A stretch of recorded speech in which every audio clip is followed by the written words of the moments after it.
Ça fait déjà quelques dizaines d'années que les robots deviennent de plus en plus performants, de plus en plus puissants et optimisés, et qui remplacent les humains dans les tâches les plus répétitives. On voit donc la disparition progressive des postes qui sont concernés, comme les métiers à la chaîne dans les entreprises, dans les sociétés, dans les usines, les caissiers, les caissières, et bien d'autres. Et le temps passant, ces robots deviennent de plus en plus perfectionnés, et aujourd'hui, c'est l'intelligence artificielle qui s'attaque à nos métiers. Alors, est-ce que moi, en tant que monteur vidéo, je dois me sentir menacé pour mon emploi? Est-ce qu'aujourd'hui, un robot, une intelligence artificielle, serait capable de me remplacer complètement de A à Z pour un montage? C'est ce qu'on va voir aujourd'hui. On a déjà vu que créer un robot, en tout cas un algorithme, une intelligence artificielle, un logiciel qui pouvait créer des vidéos entièrement, c'était possible. Par exemple avec l'expérience du youtubeur V2F qui a créé un robot qui récupère automatiquement des clips sur Twitch, qui les classe par ordre de popularité, en tout cas il va mettre la plus populaire au début et les autres de façon aléatoire, ensuite créer une miniature personnalisée avec les clips récupérés, et à partir de ça créer une compilation complètement nouvelle, une nouvelle vidéo qu'il va publier automatiquement, et ça 3 fois par jour sur YouTube. Mais avec ce genre de création, on parle pas vraiment de montage, on parle de création bête et méchante, d'assemblage brut de vidéos, et hop, on publie ça sur internet sans créativité. Est-ce qu'un robot serait capable, par exemple, si je lui donne une vidéo de moi, par exemple la vidéo que je suis en train de filmer actuellement, si je lui envoie cette vidéo-là, est-ce qu'un robot serait capable de la couper, de la monter et d'avoir une partie créative, voilà, un montage complet? Alors de ce que j'ai vu de mes recherches, actuellement la réponse est plutôt oui et non, mais je vais me baser sur ce qui est accessible uniquement au grand public. Il existe des logiciels et des extensions pour nos logiciels de montage qui permettent d'automatiser certains types de montage. Par exemple, il existe la possibilité de donner une musique et plein de vidéos à un logiciel, et ensuite ce logiciel va tout simplement couper cette vidéo, en tout cas insérer des clips sur le rythme de la musique pour créer par exemple un clip facilement. Un clip rudimentaire, mais un clip. Et aussi, comme l'a montré le youtubeur Karik, il est possible de créer un robot qui va tout simplement analyser, transcrire ce que vous avez dit à l'oral en lui insérant simplement un fichier audio, et à partir de là, récupérer des images sur Google Images, les intégrer et créer une vidéo qui illustrera chacun de vos propos. Donc à partir simplement d'un enregistrement audio que vous fournissez au robot, il s'occupe du reste de la vidéo. Ce type de logiciel n'est pas encore disponible au grand public, en tout cas à ma connaissance, mais si vous connaissez un logiciel qui fait ce type de montage automatique, n'hésitez pas à me le dire dans les commentaires pour que j'aille jeter un œil. Bon, du coup, est-ce que c'est tout? Est-ce que c'est tout ce qu'on peut faire? Assembler une musique avec des clips qui vont se couper au bon moment et illustrer tout simplement des paroles, et en plus, pour l'instant, de ce que j'ai vu uniquement en anglais sur la vidéo de Sirac ou de Karik, je ne sais pas. Est-ce que c'est Karik ou c'est Sirac? C'est Karik. Je sais pas pourquoi je veux l'appeler Sirac absolument. Et bien en fait, il existe encore une dernière chose dont je n'ai pas parlé.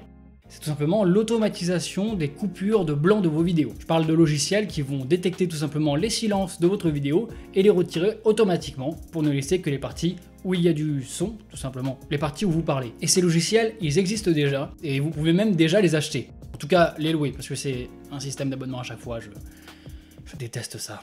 Les deux dont je vais vous parler aujourd'hui sont disponibles sur macOS et Windows, donc pas de jaloux, à part pour Linux. On va commencer par le premier arrivé sur le marché, c'est Timebolt. C'est un logiciel à part entière dans lequel on rentre nos vidéos. Il traite également le multipiste audio. Il va détecter les silences. Vous pouvez vous baser donc sur une ou l'autre piste, voire sur les deux en même temps.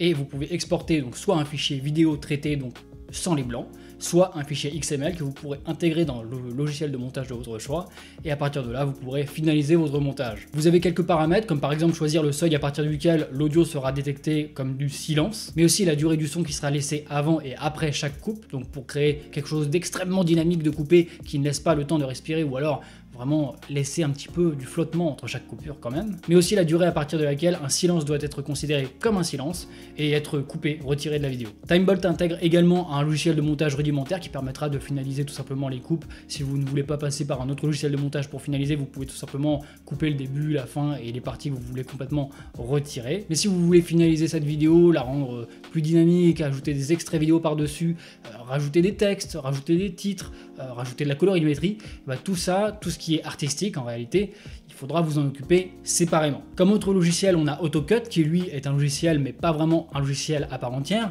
puisque c'est un logiciel qui fonctionne dans Adobe Premiere Pro. C'est une extension Adobe Premiere Pro qui permet tout simplement, en sélectionnant cette extension et la vidéo que vous souhaitez couper, de faire exactement la même chose que Timebolt. C'est exactement les mêmes réglages.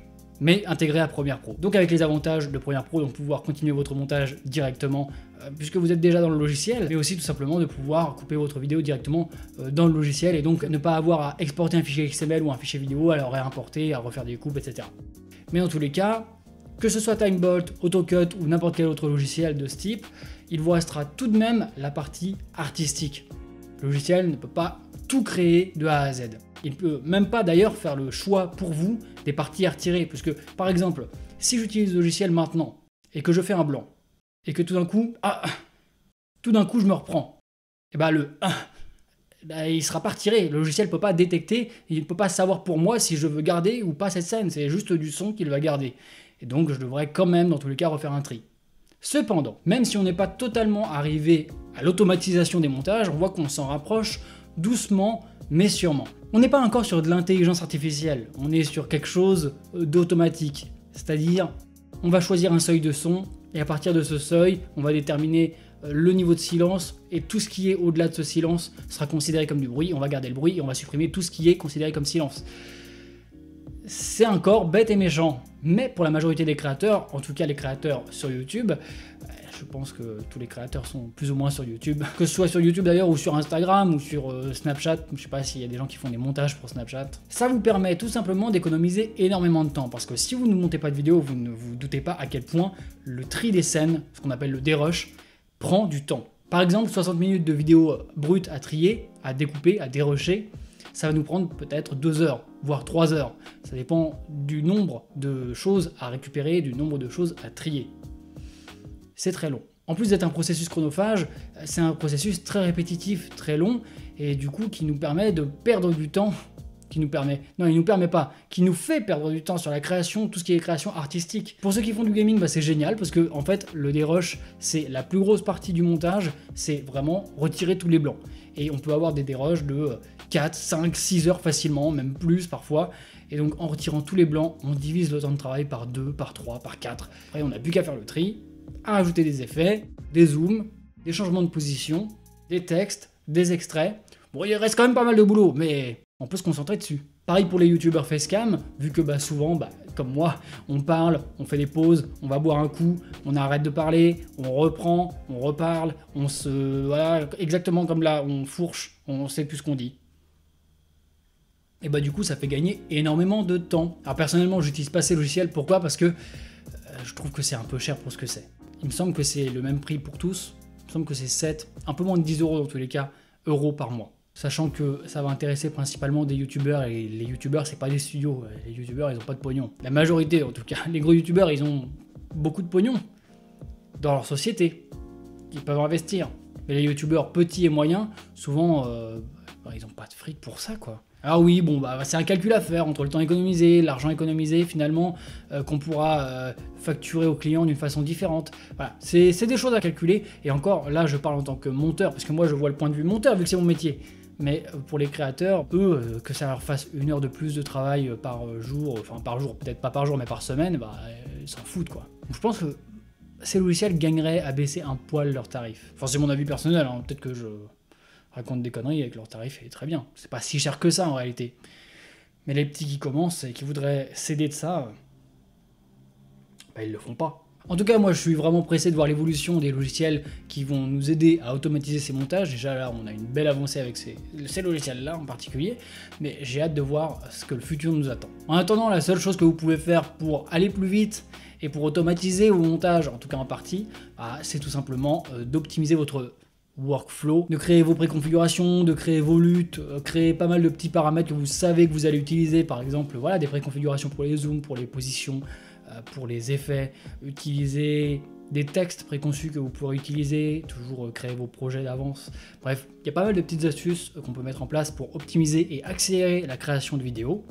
Si vous souhaitez que je vous en parle et que je vous fasse une vidéo où je vous explique comment je monte mes vidéos et comment je fais pour aller plus vite, n'hésitez pas à me le dire en commentaire, ça me fera plaisir et je vous partagerai ça, je pense que ça peut être intéressant. En tout cas, si vous souhaitez découvrir les logiciels dont j'ai parlé aujourd'hui, je vous mets tous les liens dans la description comme d'habitude. Je vous mets également le lien vers mon blog, vers l'article connexe à cette vidéo. Je vous remercie de m'avoir suivi jusqu'au bout de cette vidéo, j'espère vous avoir appris quelques petits trucs. En tout cas, je vous retrouve très bientôt pour une nouvelle vidéo. C'était Charles-Edouard, salut!